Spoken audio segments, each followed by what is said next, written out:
سلام د نن سهار د 9 بجو خبرونو ته مو زه سمیع الله امیني هرکلی وایم. د لغمان په مرکز کې د هاوان د یوې مرمۍ د چاودنې له امله 7 ماشومان ووژل شول او 10 نور یې ټپیان دي.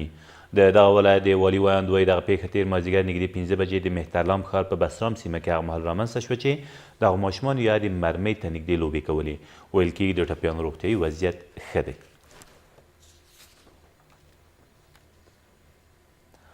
ولسمشرۍ ماڼۍ وایي د عبدالله په مشرۍ د ثبات او همپالنې ټیم تر اوسه د سولې مشورتي لویې جرګې په اړه خپلې اندېښنې او شکایتونه له ولسمشر غني سره نه دي شریک کړي.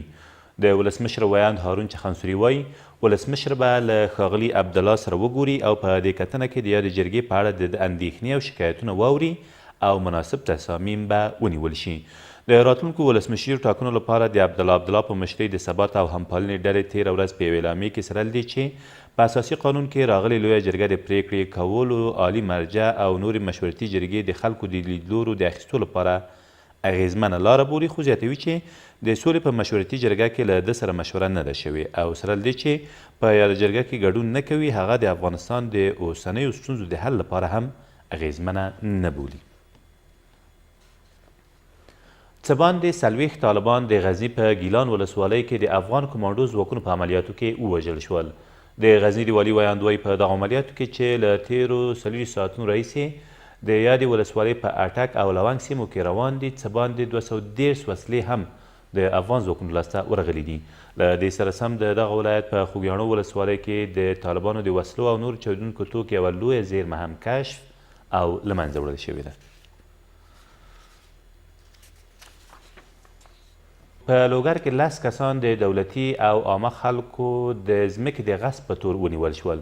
د لوګر د امنیه قمندانۍ ویاند شاپور احمدزی وایي دغه کسان تېره ورځ د پل علم ښار له شاوخوا سیمو د پولیسو له لوري نیول شوي دي. د نوموړي په وینا د یادو کسانو دوسیې له لومړنیو څېړنو وروسته څارنوالۍ ته سپارل شوي دي.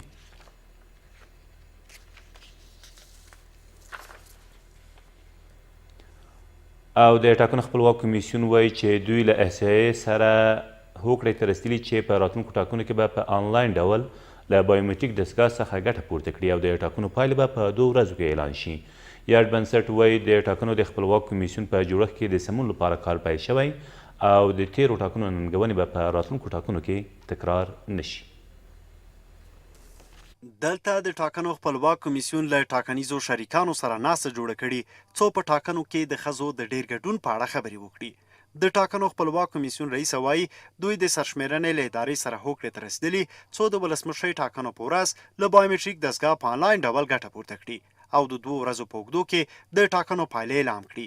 همراه ریاست محترم سایه به تفاهم رسیدیم که این دیوایس ها باید به او شکل در این دفعه نباشه، باید منظم کار به وقت آغاز شوه و پروسه آنلاین باشه.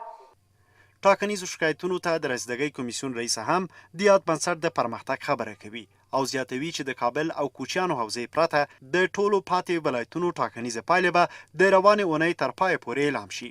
ما 3 ولایت دیگر هم انشالله در این هفته به یاری خداوند میفرستیم به کمیسیون انتخابات برای تطبیقش و میمانه حوزه کوچه ها و حوزه کابل که او را نمیتونیم به تنهایی ما تصمیم بگیریم. بلخوا د ښځو چارو وزارت وایي د ټاکنو په مخکینی قانون کې داسې مسایل شتون درلودل چې د ښځو له ګټو سره په ټکر کې وو، خو په نوي تعدیل شوي قانون کې دغه ستونزه حل شوې او دوی هیله مند دي چې په راتلونکو ټاکنو کې به د ښځو ونډه ډېره وي.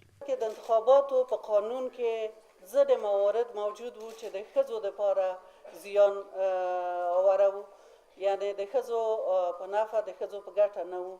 خو پر ټاکنو یو شمېر څارونکي بنسټونه د ټاکنیزو کمیسیونونو کړنو ته په کتو سره په رڼو ټاکنو باوري نه دي او له دغو بنسټونو غواړي څو هغه طرحې په عمل کې پلي کړي چې په تړاو یې خبرې کوي.